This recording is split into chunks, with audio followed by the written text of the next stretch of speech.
louca, o campo florido está, e sobre o florido campo nosso amor vai desfilar. Meu bem, lhe peço desculpas, mesmo porque eu não sei. Peço desculpas conforme eu sei que errei.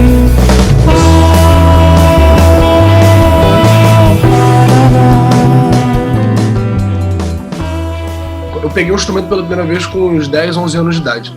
Eu não venho de uma família de músicos, e eu acho que dentro do contexto da música brasileira, isso fez muita diferença para mim, porque eu não tinha como adentrar nesse universo musical que eu achava muito, muito poético e muito complexo. Era meio complexo tecnicamente mesmo, para mim. Então eu comecei, na verdade, tipo assim, quando eu era bem criança, eu gostava de escrever. Eu gostava de cantar música e escrever, e eu ouvia muito desenho animado, e no desenho animado sempre começava com uma música, e aquilo sempre ficava na minha cabeça, eu decorava as aberturas de todos os desenhos. Mas, tipo, isso aí, tipo assim, e às vezes eu cantava umas coisas que eu inventava da minha cabeça também. Então pode-se dizer que eu sempre tive uma coisa de querer fazer uma música que também ficasse na cabeça dos outros. Mas para pegar um instrumento e tocar, foi um pouco complexo, porque eu escolhi estudar guitarra logo de cara. Eu achava que a guitarra seria uma coisa legal, e eu acho que o jeito como eles ensinam a guitarra para alguém que nunca tocou não pode ser muito diferente do jeito como ensinam o violão, porque você está realmente aprendendo o básico ali de uma harmonia, assim, que acaba sendo a mesma coisa para os dois. Mas a guitarra era mais complexa, era mais difícil, era mais dura. Então, para eu, como um menino muito jovem, eu fiquei um tempo agarrado nessa coisa. Foi quando eu peguei um violão mesmo que eu entrei, que eu comecei a me entender melhor, porque eu podia levar ele comigo para todo lugar. E isso foi com uns 14 anos. Então, acho que eu fiquei dos 11 até os 14 anos me enrolando com a guitarra.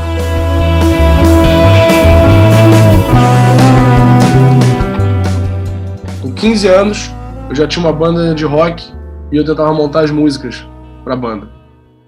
Então eu comecei a compor com 15 anos mesmo. E eu acho que a composição é uma coisa de tentativa e erro, né? Tipo, eu sou muito feliz de ter começado já nessa idade, porque hoje em dia, eu tenho 24, eu faço as coisas olhando pra trás, assim, percebo que eu errei muito e consigo pensar melhor nos meus acertos a partir disso. Então é isso, já faz uns 10 anos que eu tô compondo. Meu amor, eu sinto muito. Essa banda era uma banda de colégio que eu tinha com meus amigos queridos, assim, e cada um foi para um lado, assim, mantemos amizade, mas eles não quiseram continuar com a música, né, depois que acabou o colégio. A banda Pantaleão, eu comecei assim que acabei o colégio também, eu já tinha os meus 19 anos, eu fiz a banda Pantaleão, acho que dos 19 até os 22, e com essa banda Pantaleão foi a primeira vez que eu postei na internet o que eu tinha feito de forma aberta mesmo, não estava mais nem aí. Assim, eu postei no Spotify, postei no YouTube, e eu fiz 2 lançamentos com essa banda, e foram 2 formações diferentes. Eu acho que foi assim, eu gosto muito dessa coisa da tentativa e erro, como eu falo, assim, eu acho que, tipo, e a coisa de música independente hoje em dia é que a gente consegue fazer tudo sozinho, mas para você aprimorar o seu som, você precisa testar muito, assim, e foi com essa banda Pantaleão que eu acho que eu tive a minha primeira tentativa formal de fazer uma obra de arte musical, assim. Eu olhei bem, eu juntei as músicas minhas, tentei, assim, alugamos um estúdio, a gente, fizemos do jeito que a gente entendia, e eu não considero isso o meu primeiro trabalho oficial, né? É como se fosse um teste para mim, mas eu tenho muito orgulho da banda Pantaleão estar na internet ainda e eu poder avaliar. Mas, tipo assim, eu gosto de considerar esse trabalho que eu tô lançando agora como o meu primeiro disco mesmo, que eu coloquei com o meu nome e tal.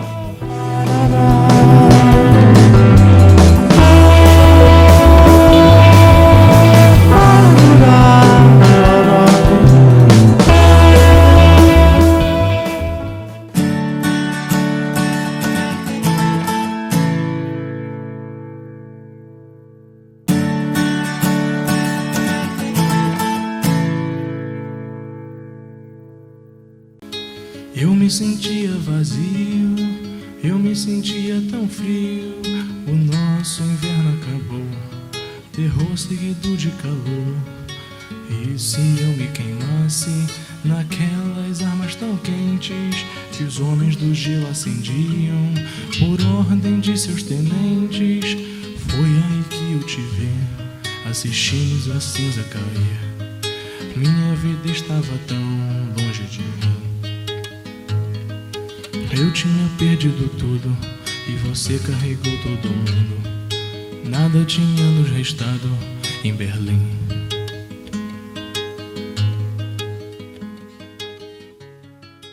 A minha banda do colégio era eu, meu amigo Daniel, que tocava bateria, meu amigo Luiz Paulo, que tocava guitarra, e a minha amiga Júlia, que tocava baixo.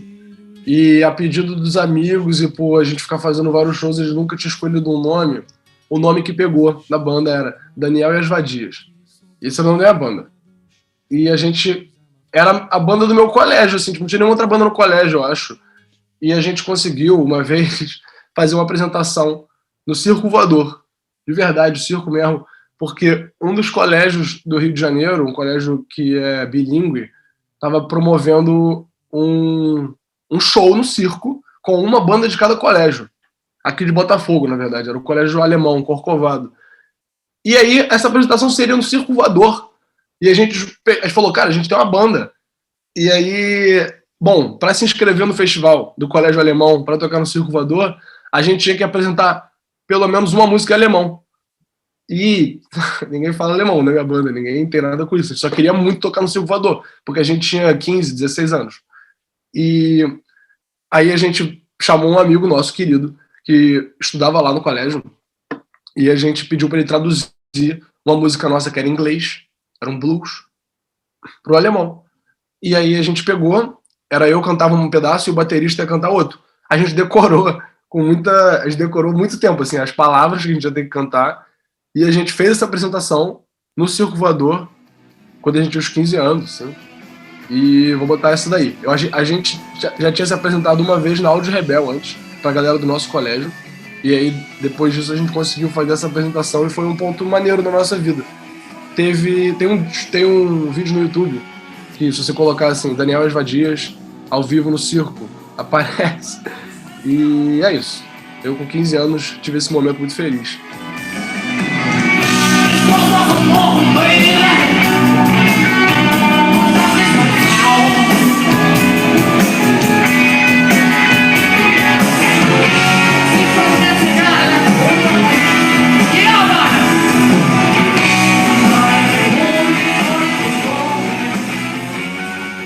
Pela primeira vez eu tive que focar totalmente no produto que seria lançado de um jeito assim. Eu olhei pra mim e falei, tem que ser você, cara, não pode ser uma coisa que você se arrependa.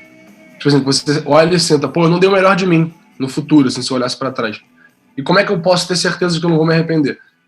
Fazendo tudo que eu posso agora, né? Tipo assim, fazendo o melhor de mim até agora. Então, desde que eu sou mais novo, eu gosto de ouvir música. Eu tenho, na minha família, o meu pai é viciado em música, embora não seja músico. Ele tinha coleção de vinil, a gente ouvia muito CD. Então eu acho que eu cresci ouvindo tudo que estava tocando ali. Desde Chico Buarque até Bob Dylan. Acho que a primeira vez que eu vi uma pessoa em vídeo tocando guitarra, que eu fiquei assim, é isso, cara, isso aí é muito maneiro. Tipo assim, parecia uma pessoa muito capaz de moldar o que estava ao redor dele por um caminho que tinha a ver com as palavras e a música dele. Assim, era um cara que abria o mundo com a música dele, era o Bob Dylan. Quando eu vi isso, eu devia ter uns 12, 13 anos, eu fiquei muito impressionado. Também ao saber que ele fez aquilo antes de acontecer o movimento hippie e até os Beatles entrarem na onda hippie, tipo, ele já tinha feito umas coisas muito particulares, assim. Mas eu gosto muito de... Então, mas enfim, para fazer esse disco de canção, eu bem que tive que abandonar a minha relação tipo assim, com a minha composição mais influenciada. Eu tive que achar um jeito meu de compor. E eu fiz isso muito mergulhando na música brasileira. Mergulhando na música brasileira sem uma perícia técnica. Só como um estudante de música mesmo, que estava aprendendo aquilo ali E por acaso aquela é a música do meu país. Mas é porque eu queria escrever em português. Então eu escuto muito Nelson Cavaquinho. Eu escuto muito Itamar Assunção. Tipo assim, são pessoas que eu acho que tinham um jeito particular de escrever música que me interessaram muito. Foi o Itamar e o Nelson. E tem outro cara esquisito dos Estados Unidos que eu gosto muito, que é o Tom Waits. E o Tom Waits, ele tem até um certo uma fanbase aqui no Brasil, digamos assim. Mas é isso. Sempre é um compositor. Eu tenho essa coisa por cantor-compositor, que eu acho muito legítimo uma pessoa que está levando a música dele para o mundo. Assim. Milton Nascimento, pra caramba também. Embora eu não seja tão fã do Clube da Esquina, que eu acho que é uma referência sempre é uma referência fortíssima nos trabalhos das pessoas. Eu gosto muito do primeiro disco do Milton, o Travessia. Acho um trabalho de gênio. Os trens parados nos trilhos, a primavera chegou. Estudar música foi a coisa que mais me recompensou na minha trajetória. É uma coisa que todo mundo fala, assim, tem que estudar, você quer crescer, você tem que estudar e tal. E eu sempre fui uma pessoa muito da prática, muito de fazer acontecer. Mas eu percebi mesmo, assim, ao longo da minha vida, que tem uma coisa boa de estudar é música. Que você vai ganhando mais alternativas, eu acho. Isso, você vai se descomplicando, você não se apavora mais com o que está acontecendo na sua frente. Tipo, para mim essa mudança veio em 2018. Eu fiz uma viagem com um professor de violão muito querido, chamado Ricardo Simões, que é um violonista clássico, assim, que a gente viajou para o interior, uma cidade chamada Cunha, fica tipo na divisa de São Paulo com Minas, assim. E aí a gente ficou lá, tipo assim, uma semana, 2 semanas no frio, tocando música, e eu tava estudando Vila Lobos, tava estudando meio que, digamos assim, os padrões da música brasileira, e tipo assim, um pouco de choro, um pouco de modalismo, e foi muito gostoso para mim, porque eu não tinha tido essa vivência ainda.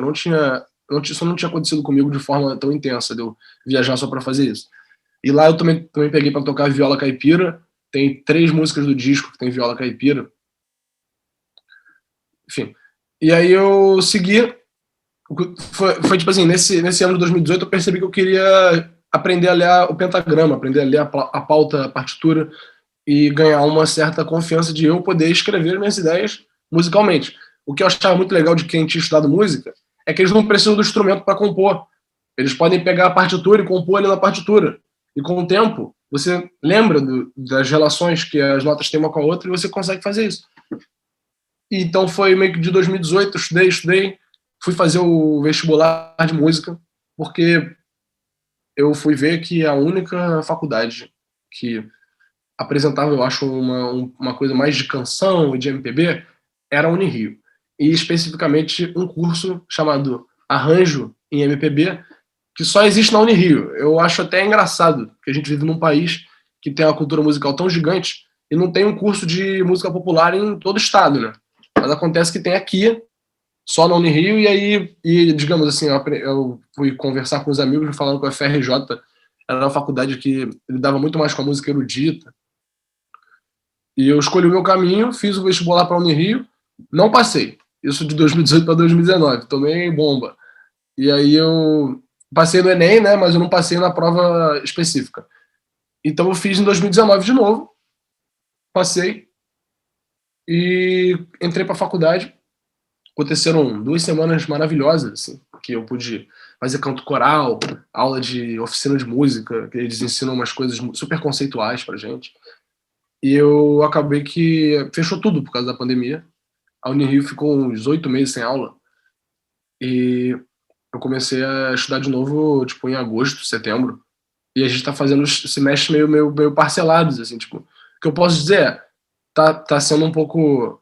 Tá sofrendo um pouco pela pandemia, pela quarentena, o curso de música ser online.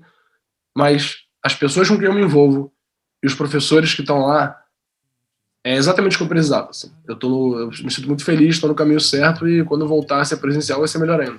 Foi ali que eu te vi, assistindo a cinza cair. Minha vida estava tão longe de mim. Eu tinha perdido tudo e você carregou todo mundo. Nada tinha nos restado em Berlim.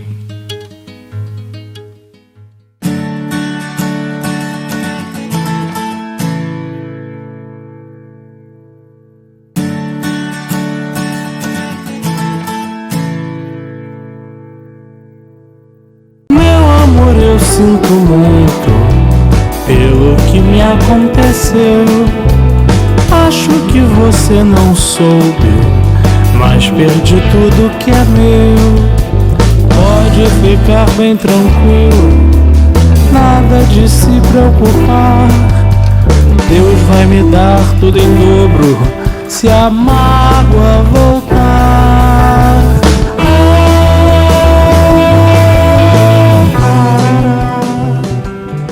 Meu disco novo, meu primeiro disco também, ao mesmo tempo, se chama Tororó Terapia, e é o que ele é mesmo, um disco de 10 músicas, de cabo a rabo, um passeio sonoro pela minha cabeça, eu acho, por uma noção... É tipo um diálogo com a canção, porque são canções, mas com elementos contemporâneos, com alguns ruídos que eu capturei, algumas coisas ao contrário, mas sempre aquela estética de verso e refrão, mas levada ao limite do que poderia ser considerado uma experiência moderna, né, contemporânea, para 2021, porque é um disco em 2021, é uma opção estética.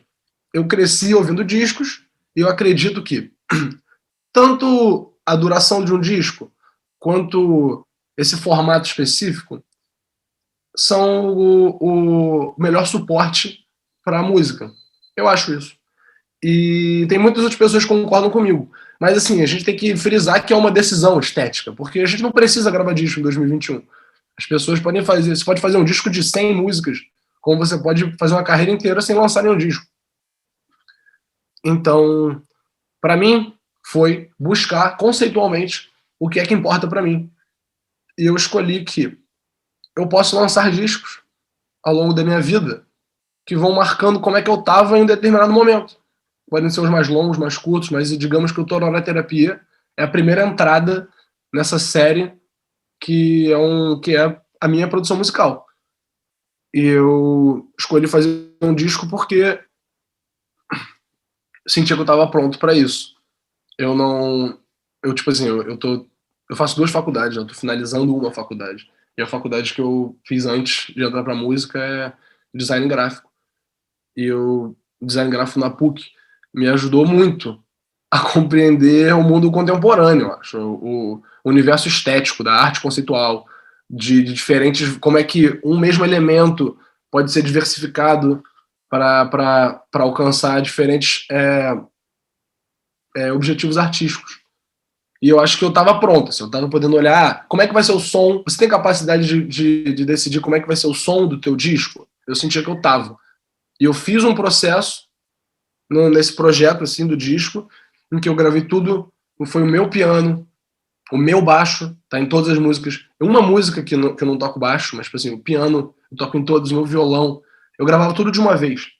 E conforme esses instrumentos eram adicionados, eram sobrepostos, eu podia perceber os padrões que estavam se criando, e na edição, para mim foi muito fácil decidir o que era valioso, né, e o que era supérfluo. Então acho que foi um trabalho sensível, minimamente maduro, que eu tentei deixar divertido. Assim. É um disco para se ouvir sem grandes expectativas e com a cabeça aberta, porque são algumas melodias muito simples, tem algumas, como eu gosto de chamar, interferências. A batida às vezes é eletrônica, com esse piano, esse violão acústico, a batida é eletrônica, e ao mesmo tempo tem, às vezes, o meu refrão, eu nem canto ele, às vezes ele é só aquela repetição de notas, assim, que dá a cara do refrão, mas sem voz, e a voz volta depois. Então, é o primeiro disco do André pelo Mundo, que na verdade sou eu, André Buarque, e se chama Tororó Terapia. Eu desejo a todos uma ótima ouvida.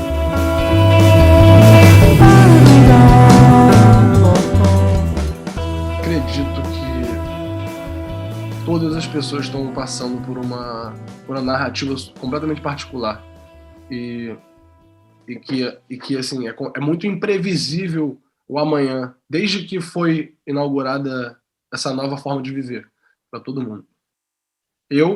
Quando o mundo se fechou, eu estava achando que eu ia fazer 2 faculdades presenciais. Tipo assim, finalizar o trabalho do meu disco e divulgar ele. Tipo assim, eu tava achando que eu ia fazer um monte de coisa. E aí o mundo veio e deu um stop nisso. O que eu tive que fazer foi avaliar minhas prioridades. Eu passei o começo da pandemia em Minas Gerais, em Tiradentes, porque eu tava achando muito pesado ficar no Rio de Janeiro com essa atmosfera, tipo, hostil, né? Que eu acredito que é como muita gente está sentindo, assim, como se a gente estivesse em guerra. A gente está por nós mesmos, as pessoas são cada um por si. Isso, bom, foi muito forte para mim. Eu fiquei por mim mesmo e eu escolhi o que eu precisava fazer. Acabou que eu descobri que é muito mais fácil fazer certas coisas de faculdade online e certos trabalhos de divulgação se tornam perfeitamente executáveis online. A minha dificuldade em pandemia, em quarentena, em isolamento, é me organizar e me motivar para certas coisas que, conforme o tempo vai passando, eles vão ficando sozinho, vão perdendo sentido, né? Tipo, acho que cada um tá se descobrindo nesse momento e é assustador pensar que dura mais que um ano e que pode durar 2 anos, 3 anos. Mas, tipo, eu acho que todo mundo tá tendo um tempo consigo mesmo que era já anunciado com o mundo do celular, smartphone, decisões de internet, cada pessoa tem umas 7 redes sociais. Assim, isso já estava vindo. E agora, com esse lockdown, acho que todo mundo fez uma viagem para dentro de si, gigante. E não consigo acreditar que os mesmos rituais, as mesmas formas de se medir, tanto avaliar as pessoas ou se organizar socialmente, eu acho que muitas coisas vão ser mudadas e quebradas quando acabar a pandemia, porque as pessoas não são mais as mesmas. E vai ser difícil fazer elas virarem as mesmas, assim. Eu acho que a gente só tá caminhando para um mundo novo que pode muito bem trazer resultados positivos.